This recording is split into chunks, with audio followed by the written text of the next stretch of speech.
I am so excited to give you the first tour of the season. Today is April 27, so obviously this does not include all our summer crops that are yet to be planted in the next month sometime. So I want to show you what we have growing in our spring garden so far. Thanks for coming along. I am so glad that you're here. If you're new to my channel, my name is Laura. My family and I live in the suburbs in a quarter acre, and we turned our small backyard into our suburban homestead. So let's get started with the tour. We are going to start on this side of the garden, which is where we are planting different kinds of berries. This is our blackberry bed, and at the beginning of the season, we pruned these blackberries, and I am so excited because these are coming up pretty nicely. This is only our second year with blackberries, and last year, this was the berry that actually produced because it's a certain type of variety that was going to produce in the first season.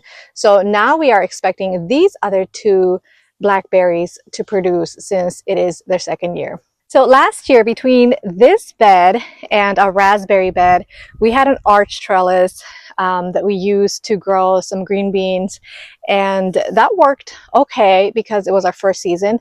But that's not going to happen this year because these plants are going to get a lot bigger than they did last year. And these already got pretty big last year. So Glenn is actually planning on creating some kind of trellis system for these blackberries and the raspberries that I'm going to show you in a second.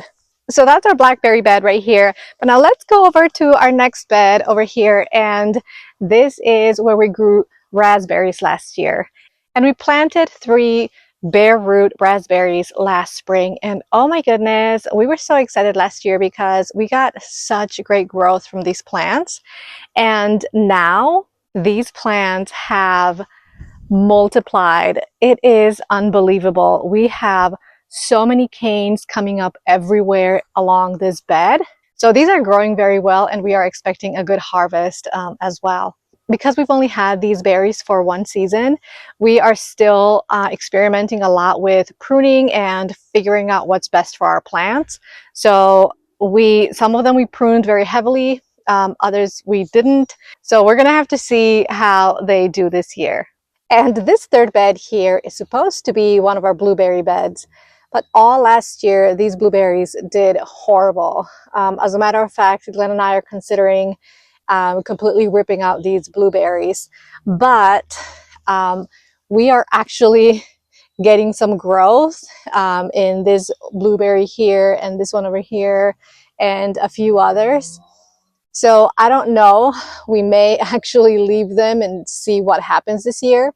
But what's interesting is that we have a lot of strawberries growing in this bed. I had a few strawberry plants left over last spring when we planted our green stalk. So I planted some of them here, and those have just expanded all over this bed. And we might just let the strawberries take over because nothing else is happening in this bed, and we don't want to waste this space since the blueberries aren't really doing anything. These strawberries are already starting to fruit, it looks like, because I see some flowers that are starting to pop up, which is so incredibly exciting. And this is the final bed here in our berry area. And this was supposed to be another blueberry bed. I think all these blueberries here are dead. We just see no sign of life here. So we are thinking of removing those. We do have some lemon balm that's growing here that we didn't remove at the end of the year, and it just started coming up again. And I'm probably just going to leave this here because it's always a nice surprise when we have a plant that we didn't even have to plant or work for, and I love keeping those. Overall, we are very disappointed with these blueberries, and Glenn and I are getting ready to give up on this whole blueberry dream, which is really hard for us because that's all we wanted. We really wanted to grow blueberries. We love blueberries, and our family eats a lot of blueberries. So right now, Glenn and I are trying to decide what to do or how to move forward with this situation here in these last 2 beds. But even though this is discouraging over here, there's lots of amazing things growing on the other side of the garden that I want to show you. Okay, and very quickly before I move on to more exciting things, I just want to show you an update on my green stalk. And last year was our first year growing on a green stalk, and we grew strawberries and they were amazing. We loved it so much. But something went wrong. I think I didn't do a good job at overwintering these, and I didn't do the research. I didn't figure out what I needed to do, and I literally did nothing with my strawberry plants. I just left them. I didn't even prune them back at the end of the season. It looks like a lot of these plants have died, and I am so disappointed. I know this is not the green stalk's fault because I've seen so many people that grow strawberries on green stalk and they're able to come back year after year. So it's just going to be something that I didn't do right at the end of the season. But there are a few plants that are growing, like this one here, for example. So even though there is sign of life here, there's a little bit of green leaves that are popping up. These are not nearly as big as the ones that we saw on the raised bed. So this lets me know that these plants are struggling. So again, this here is a situation where I need to decide if I want to wait and see what happens with these strawberries, or maybe I'm just going to rip out these plants and start over again. This is our herb bed, and I'm excited for these because these are ones that I planted last year and they overwintered and they came up again on their own this spring. A few weeks ago, I spent some time pruning these, and that actually helped them so much because they're all starting to come up green again and they're looking great. I have a lot of oregano here, and then I also have some thyme that came up. I have this rosemary over here that I thought was going to come back, but didn't. So I didn't start any rosemary seeds this year, but that's okay. I think if I want to grow rosemary again this year, I'm probably going to buy 1 or 2 plants from the farmer's market for that. I have some basil plants that I'm growing right now that will soon be transplanted here once our frost is over. And now we are going to move to the other side of the garden where a lot of exciting things are happening. Last spring, for the first time, we planted some asparagus.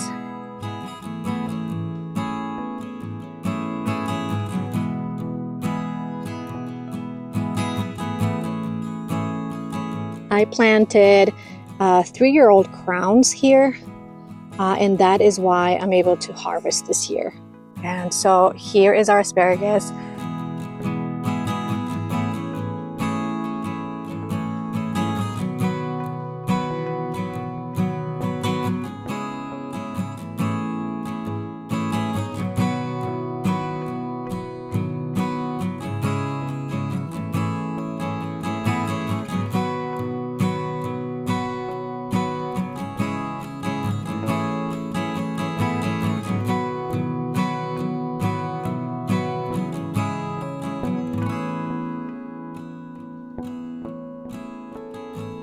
Because it's our first year, we cannot harvest too much, but so far I've been able to harvest 2 beautiful bundles, and that has been so exciting. I don't expect I'm going to be able to harvest much more, but I am excited for future harvests.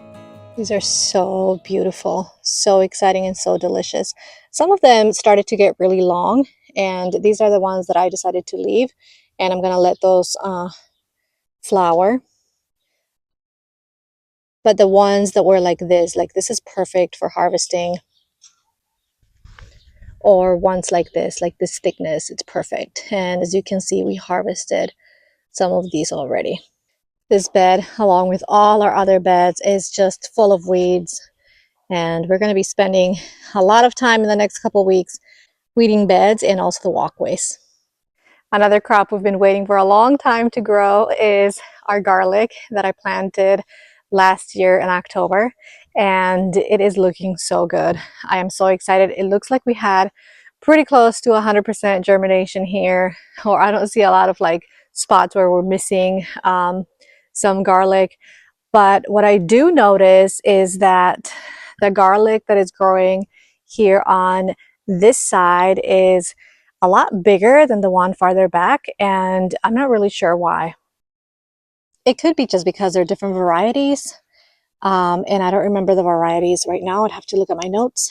And also, if I remember correctly, some of the ones on this side, on the smaller side, are the ones that I planted from garlic cloves that I saved for my harvest last year. So I don't know if that has anything to do with that. If that's the case, that's such a bummer, because obviously the best thing to do would be for me to save my own garlic cloves for planting for the next season. But it would be disappointing if they just end up being smaller than the ones I get from the store. Hopefully that's not the case. So if we're looking at a garden from this angle, we just looked at the garlic bed here and the asparagus over here. And as we get closer, you can see that we have another bed behind this asparagus bed and another bed here behind the garlic bed. Those two beds right now are empty. This bed behind the garlic bed is eventually going to be an onion bed. So I am almost ready to transplant my onions. I need to weed this whole area over here and prepare this bed for planting so that we can grow our onions there. In this bed, not only do we have weeds, but we also have a lot of chamomile plants that are coming up.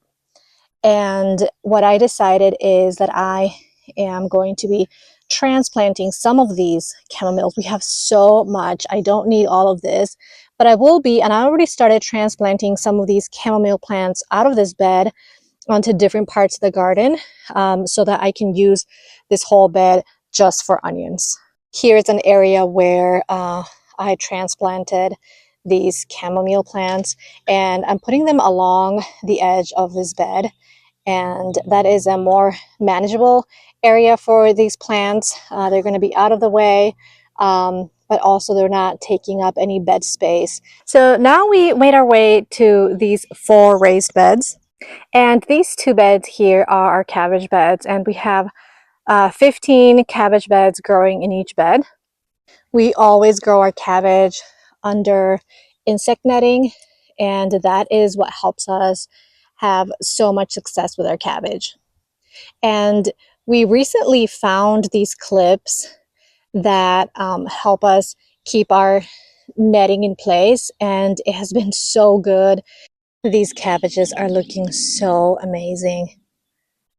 A tiny little head is starting to form in there. They are looking amazing. They are growing so well, and it is so exciting. So beautiful. And it is still April. We had some dill go to seed here last year. So all of these are dill plants, dill seedlings that I need to remove because this is not the right place for them. So over here we have 2 beds that are planted out exactly the same way. I have 2 rows of lettuce on the edges of the bed, and then I have a whole bunch of onions that are planted there. These lettuces are looking great. I am guessing that maybe next week we're going to be able to start harvesting from these. Over here I can see that some of these leaves have been eaten, and it is possible that we might have some slugs or something is eating these. And I know that happens. That's always the case every year, and that's why we plant so many. I think I have over 40 lettuce plants just in these 2 beds here. These onions I transplanted, I want to say maybe 3 or 4 weeks ago. But after I transplanted these, we had a lot of rain and a lot of freezing weather. We even had a couple of days with snow. So these really struggled. I know they are still okay and still alive because we do see a lot of new growth over here, but they are not the best. On the other hand, these ones were transplanted 2 days ago, and these are looking so much better. And the reason for that is because I let them grow bigger before I transplanted them, and they were a lot stronger when it was time for transplant. So by transplanting my other onions a month ago, I thought I was actually going to speed up the process, but because the weather has been so cold, it did not work in my favor. These ones that I allowed to grow in a more controlled environment, they grew a lot stronger. And now that I transplanted them out here, they are looking much stronger and much bigger than the ones that I transplanted about a month ago. Transplanting them earlier is not always the best, and it doesn't guarantee that I'm going to be saving time. It is better to wait for the plants to be stronger and sturdy before I transplant them out. So lesson learned. And we have 3 more beds over here that are just a mess right now, full of weeds.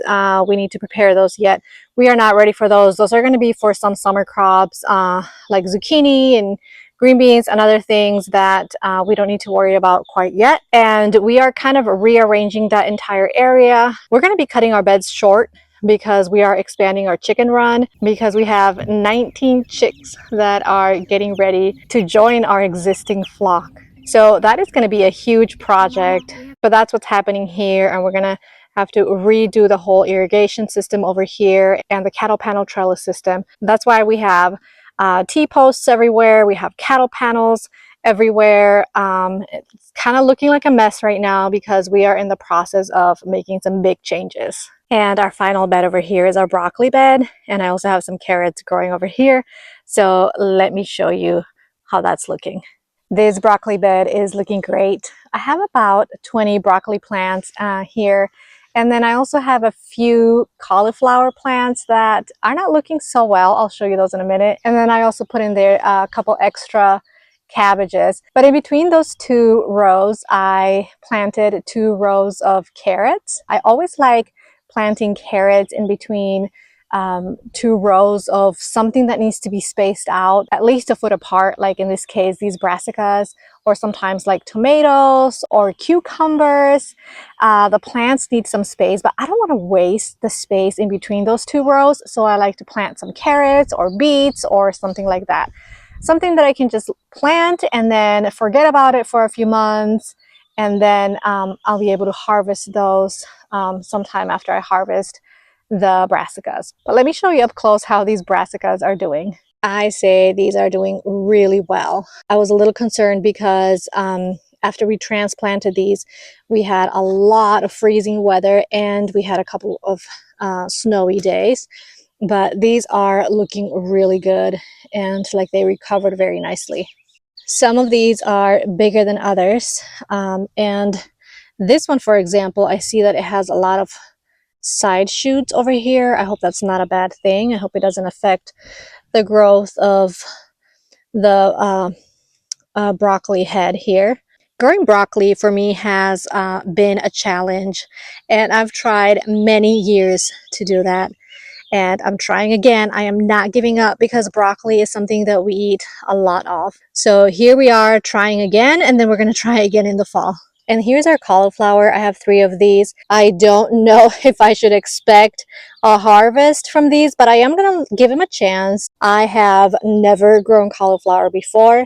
Cauliflower is also another thing that we eat a lot of, so it's something that I need to learn to grow anyway.